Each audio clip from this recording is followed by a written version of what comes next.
Okay, so let's look at the problem that we're trying to solve here.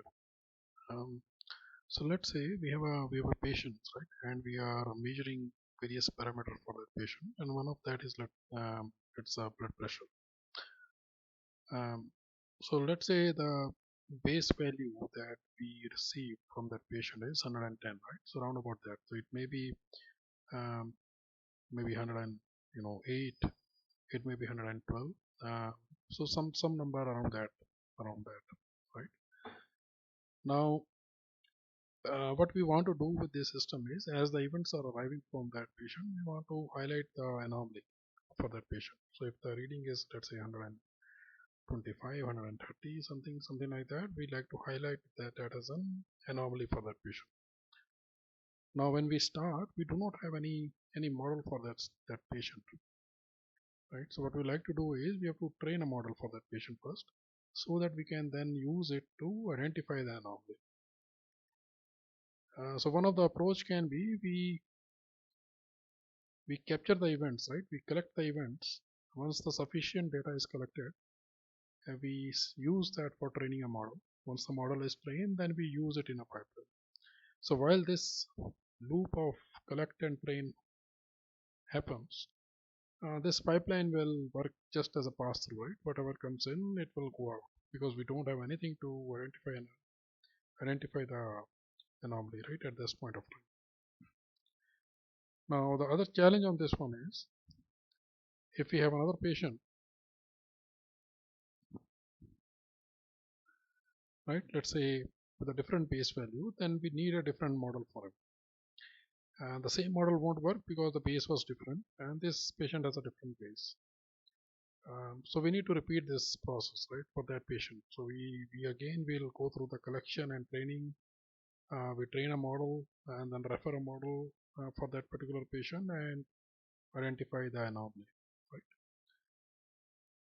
But the problem is we don't know how many patients are there. And there can be two patients, there may be 200 patients, there may be 2000 patients, right? We don't know. And the system should be able to handle whatever that number is.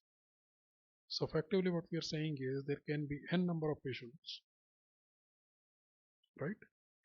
We should be able to train n models for each one of those and use those independently to identify anomalies for all those patients, right? So the system should be scalable.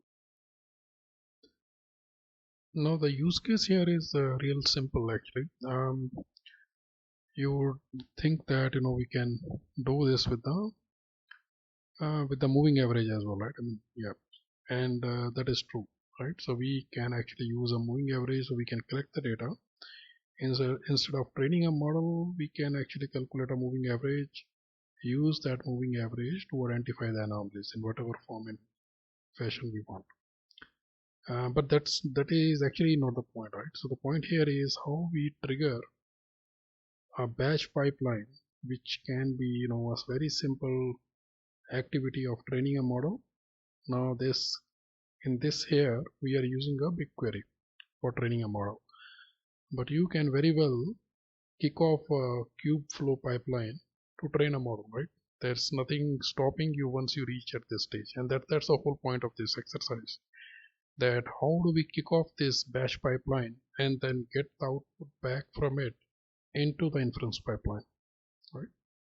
So this use case is only limited by what I could generate, right, as sample data.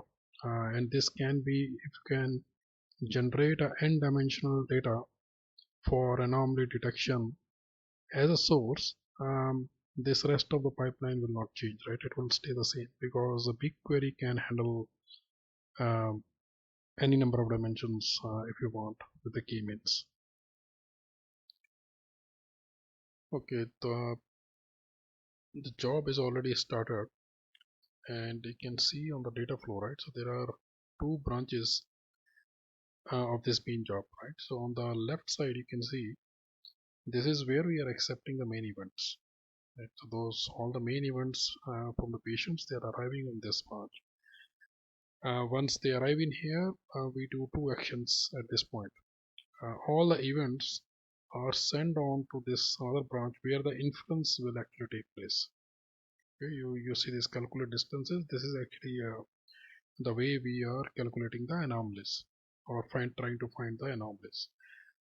On the rest of this branch here, we are trying to count the events, and then based on the count, we will train the models and save the models. This is what we do in the rest of the stages here. Once the models are trained, uh, this branch here will actually load the models and will calculate the anomalies. At a point when there are no models, this will just a pass through, right? So whatever comes in will pass through. Now the job is already running, but you can see that there are no models in place at the moment. And what this means is there are no anomalies, right? So whatever events will come in, they will just pass through till the new models are trained. So I'm not sending any data at the moment. So we'll start the generator, and then we can look at the details again. So I'll pause the video, and we'll come back when the generator has started sending the data. So the generator has started. It is sending, and this is 500 milliseconds, right? So it is sending 2 events per patient per second, right? So that means total 20 records per second we are sending from this generator. Let's look at the backend. Now if I had queried them before, so there are 2 tables. One stores the models, another stores the raw data. Now both are empty. Models, you will see that it is still empty because data might not have been collected so far. But this one, start now. I should do.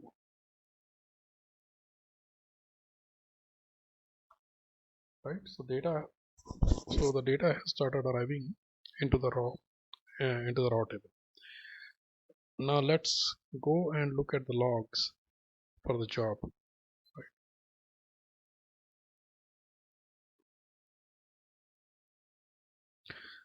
So what you see here is, if I start from here, right? So it has collected the records for this particular patient ID. It has also collected the records for this patient ID. Now what happens next is that records for those patients, I mean this is just random I'm going through, so it will start reading the data from the Yugabyte database for a patient ID whose count has reached the threshold. Once that is done, it will be loaded to the BigQuery, right? So you can also see the events for where we are saying write to the BQ is completed. After the BQ is completed, we should see the events for training of models.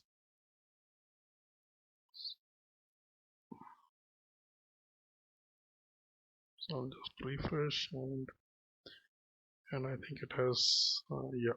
So models were trained, and once the models are trained, models are fetched.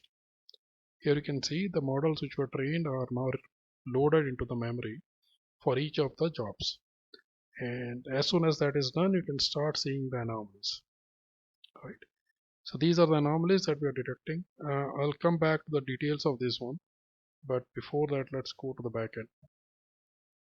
First of all, if you look at the patient models, we see now that the models have been loaded, right? So these are the models which are trained, and these are the models which will be loaded and then referred to while calculating the anomalies. Now, another thing I'd like to show you is if we look at the data for the raw table, let's look at patient 7290, the first one itself, right? What you see in the last column here is this is for anomaly detection. If this value is too far away from the mean of this particular patient, um, then this value distance will be higher, right? That's how the key means is working over here. Now what I've done is I've done a threshold of 3 for this distance to be identified as an anomaly, right? And then so whenever this distance, calculated distance, is greater than 3, that will be highlighted as an anomaly, right? So this is the anomaly which was detected, which was for a value of 154.4, and the base value, right, this is the mean value, that is the data that we're generating. The mean value was 134 for that patient, and that's why you see that 154 is highlighted. But you see that there is an anomaly detected for 129 as well, which is much lower.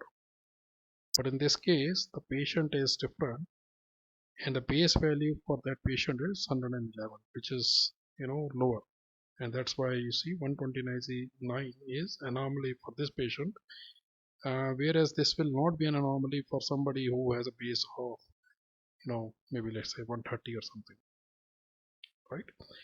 So this is how the system works. And another thing you can see is that there won't be too much of a delay in the system.